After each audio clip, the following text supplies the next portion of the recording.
Yeah, that was really a offensive clinic put on by Cal Poly Slow there in the second half. They were really, we knew going in, and our guys respect them, no doubt.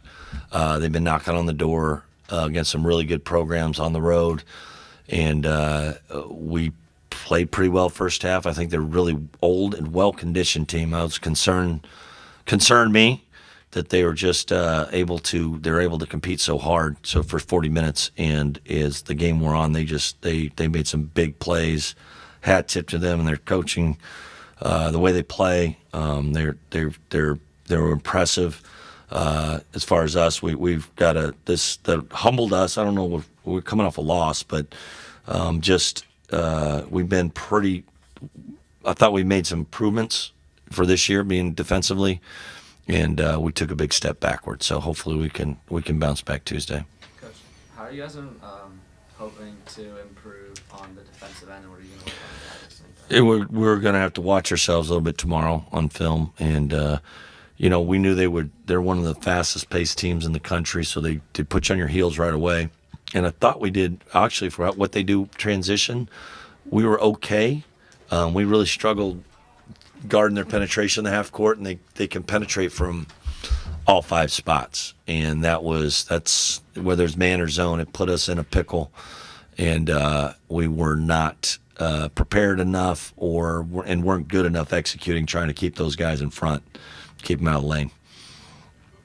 As far as kind of looking back on this game, maybe you got to watch the film, but any adjustments you feel you could have maybe changed or differently to maybe stop them? You know what? No, I'll watch it. I mean, we were at a lot. We thought start Chisholm, start the second half, go man, thinking that we could stay matched up with 11.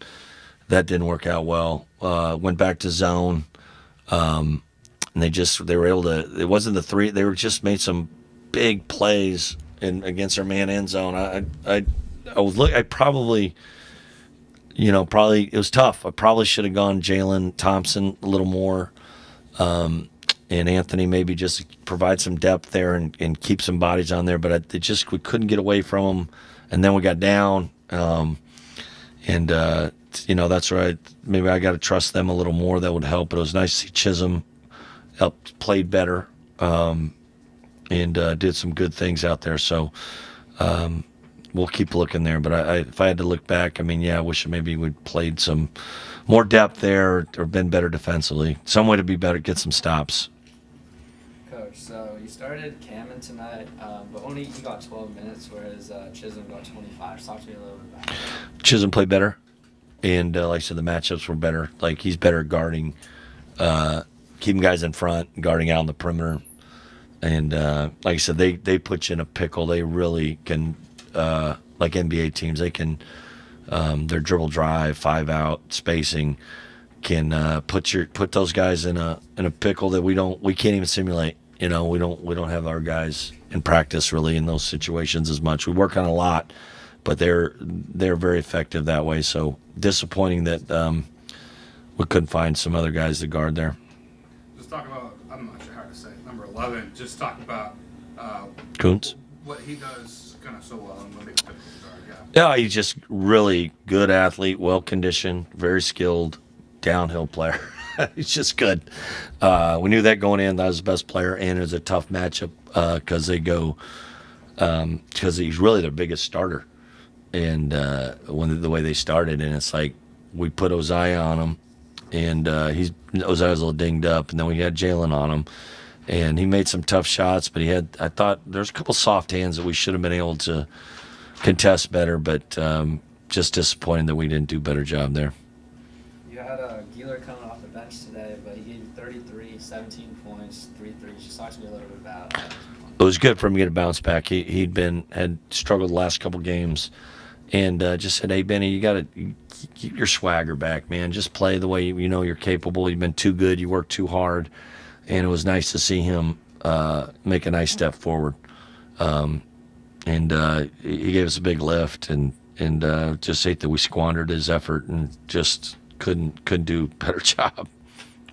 Talk about what kind of for their rebounding advantage there. They were just the hungrier team. I don't know. I think we normally would be okay, but we missed, we missed 36 shots, only got 10 back. We should probably do better against that team. And I don't know if that's fatigue on our part or don't know exactly what it was. And they got 8 of their, they just didn't miss. And it was just, to give up when we had 9 threes and a half, just unforgivable. It's hard. You just can't give up threes to road teams and think you're gonna. That's the way to get beat. Just what do you know about Utah Valley? Your next opponent. I don't know anything about them, to be honest, other than they're the next one. I'll watch them tomorrow, and hopefully, hopefully we'll work on just being better defensively. That was just really a regression. In my, I don't know, 15th year, I'm sure that was our worst defense. Look it up, Zach. Probably the worst points per possession. Had to be the worst in my coaching career. So I'll take responsibility for that. Good. Yeah, thank you. Thank you, guys. On your left, you've got Jaylen Blakes. On your right, Maxine Raynaud. We will open it up for questions.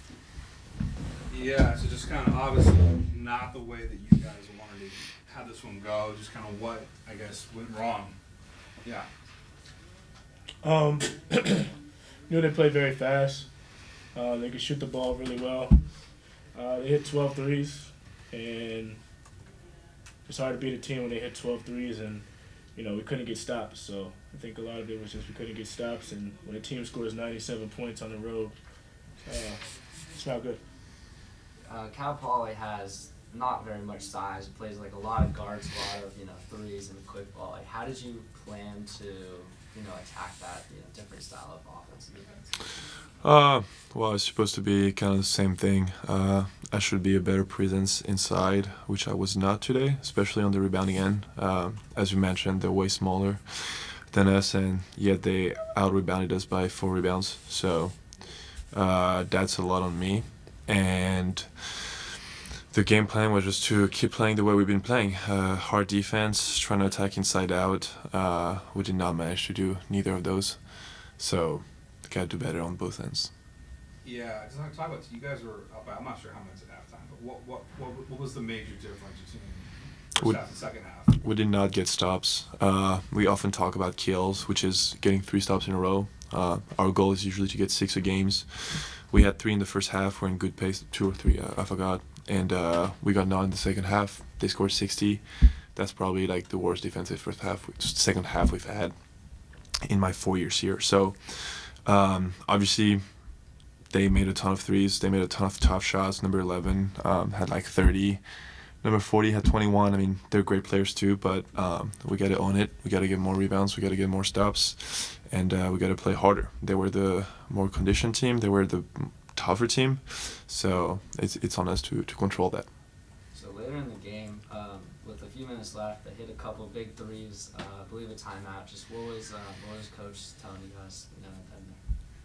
Get a stop. Got to stop. I mean, same as we mentioned. Just like when you're behind, you want to get stops and you want to score the ball. So, yeah, nothing. Yeah.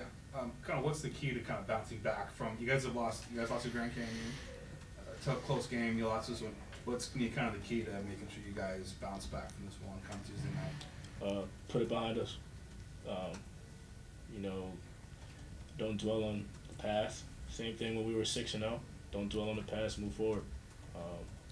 You kind of got to beat human nature.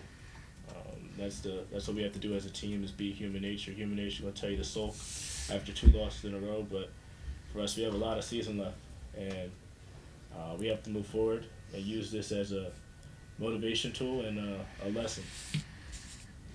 Blake, you're obviously a really good defender and leader on the defensive end. How do you plan on stopping so many large or smaller players and shooters at the same time? I gotta be better.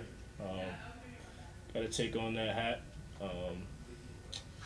When we go man to man, pressure the ball 94 feet, and make it a hassle for the guard trying to bring the ball up. But I just gotta set the tone. Anything else? All right, thanks, guys. Yeah.